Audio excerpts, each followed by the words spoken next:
Nama saya Sururi. Saya terjun ke dunia mangrove untuk melestarikan lingkungan, untuk memperbaiki lingkungan yang dulunya rusak, sekarang alhamdulillah semakin bagus.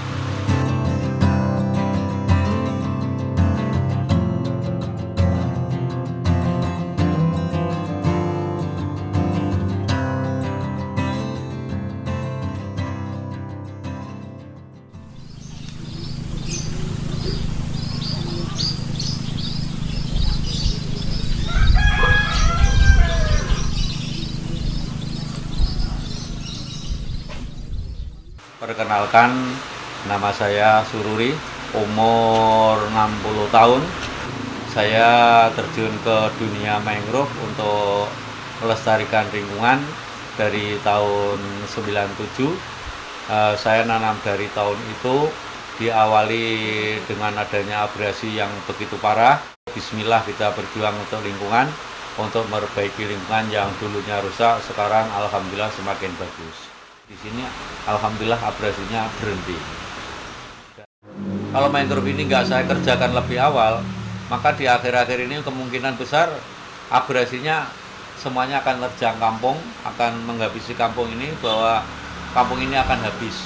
Terus harapan kami, karena kami dari 97 itu secepatnya menanggulangi ini, biar tidak terjadi seperti daerah-daerah yang lain. Itulah awal mulanya kami menginginkan, kalau di sini rusak, maka pencarian masyarakat juga akan rusak. Kalau mangrove-nya rusak, abrasinya semakin parah.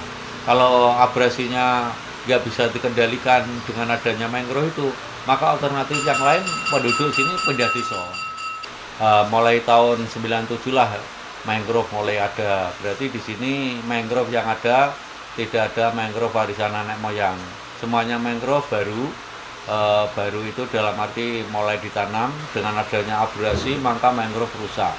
Mulai kami menanam 97, mulai berkembangan 97 sampai tahun 2002, saya dibantu akademisi perguruan tinggi PTS, PTN yang ada di kota Semarang ini, khususnya Jawa Tengah.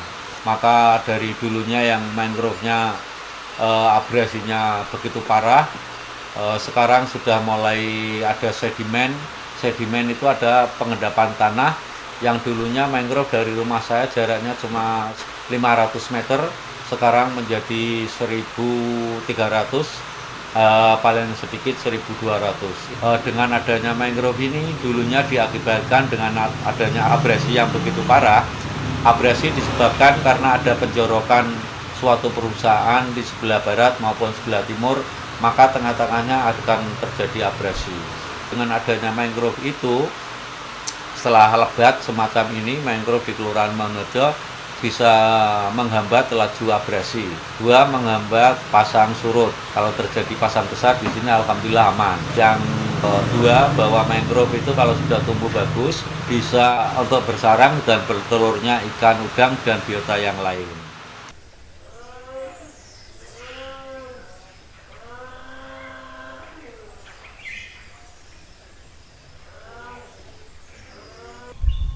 Nggak punya kerjaan tertentu kok.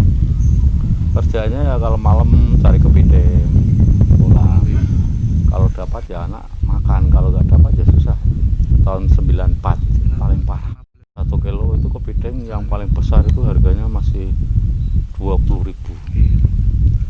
1 kilo beras itu harganya masih 3.000. Sekarang 1 kilo 10-an, 3 kali lipat. Zaman dulu. Abrasi mulai parah itu dari 94 itu sudah mulai abrasi, Mas. Sampai 2005, 2007 itu parah. Mulai agak berhenti itu tahun 2009 itu sudah mulai agak berhenti sedikit. Dari dulunya ini dari rumah saya sekitar 500 meter, sekarang patenya sudah menjauh 500 lagi, terus sekarang menjauh 500 lagi. Berarti dari rumah saya sampai ke pantai kalau jalan kaki sekarang 1.200. Pernah lihat ke sana kemarin? Ada. Berarti sudah nambah daratan lagi. Sudah nambah daratan sekitar 7 sampai 800 meter.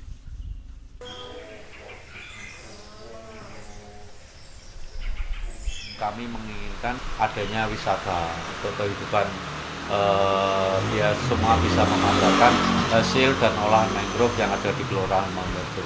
Tujuannya bisa mengangkat masyarakat pesisir kehidupannya biar berjalan sesuai dengan yang diharapkan, kehidupan yang layak.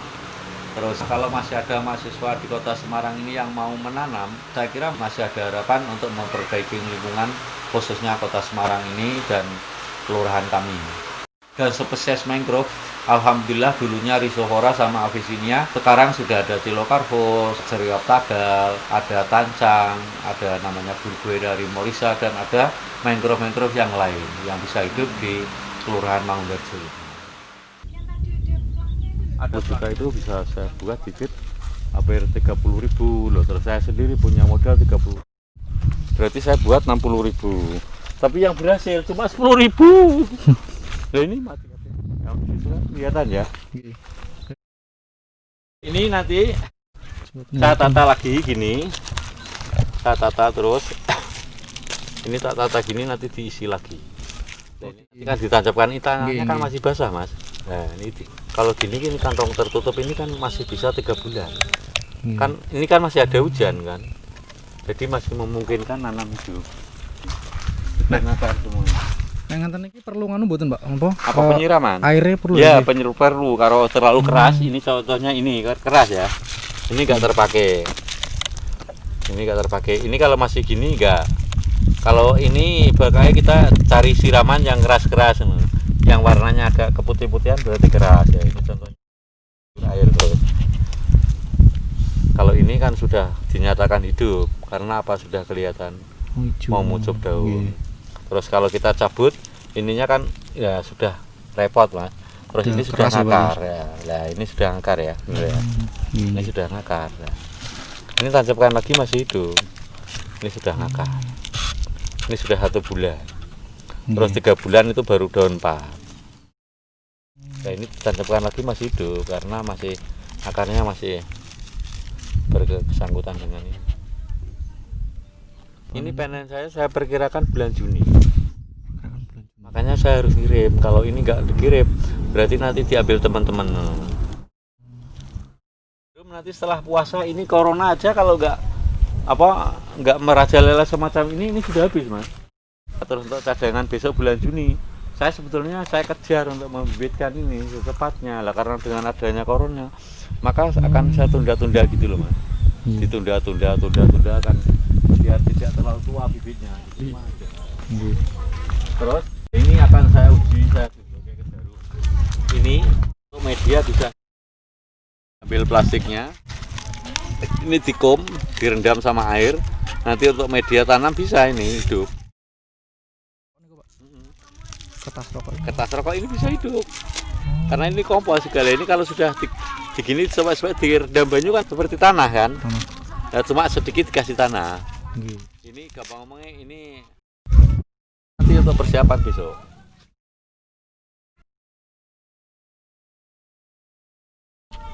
Mungkin pertengahan puasa biasanya dari Undip pada nanam.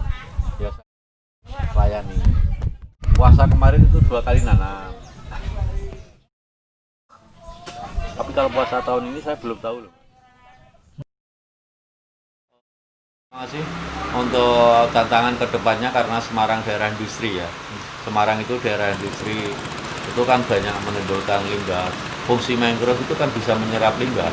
Jadi untuk nelayan itu saya kira semakin hari kok nggak semakin susut semakin bagus. Untuk budidaya kerang pun masih ada. Acuan saya, intrusi air laut tidak masuk terlalu jauh di perkampungan, kan sudah dihambat oleh dengan adanya mangrove. Semakin hari insya Allah semakin berkurang. Dengan adanya sumur bor, itulah tugas pemerintah, Mas, selama ini. Yang kami harapkan pemerintah harus getol ngoyak-ngoyak sumur bor itu harus dibatasi. Kalau masyarakat tidak bisa karena powernya di pemerintah.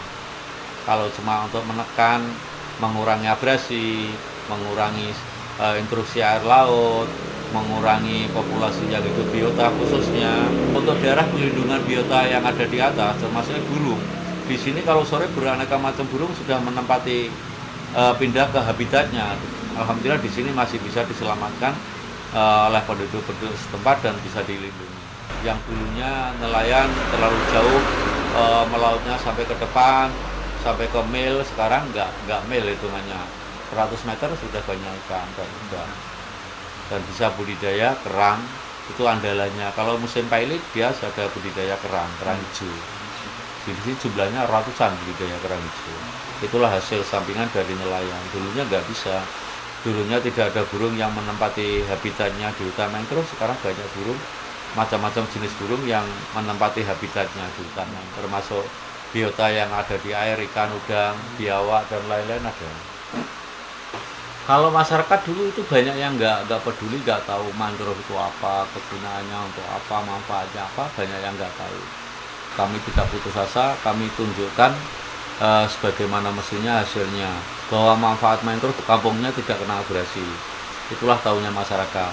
Kalau dulu sebagai bapak-bapaknya itu nelayan, hasilnya cuma satu hari dapatnya 50-30 ribu, sekarang hasilnya 2 kali lipat, sudah bisa meningkat. Itulah masyarakat yang ada di Kelurahan. Yang dulunya kampungnya panas, kena rob, sekarang alhamdulillah panasnya bisa terkurangi dan tidak ada rob lagi sampai ke kampung.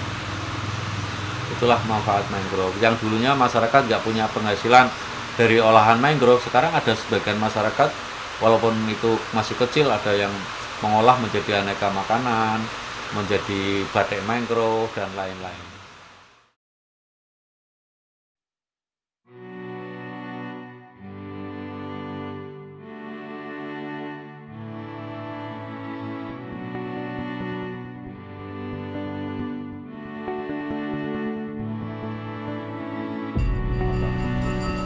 Perbedaan dulu dengan sekarang, kalau dulu mangrove-nya tinggal 5%, kalau sekarang mangrove-nya semakin tebal. Kalau dulu nelayan nggak bisa nyari ikan terlalu jauh, sekarang nelayan nyari ikannya semakin dekat karena dengan adanya mangrove. Kalau dulunya kampung ini agak panas dan kena rob, sekarang alhamdulillah terselamatkan dari rob. Kalau banjir tidak bisa karena banjir arusnya dari atas, dari hulu ke hilir. Kalau dulu hasil nelayan nggak ada peningkatan, sekarang alhamdulillah bisa meningkatan sampai 50%. Dulunya nelayan 10 orang, sekarang nelayan ada 130 orang. Itu perbedaannya di sini.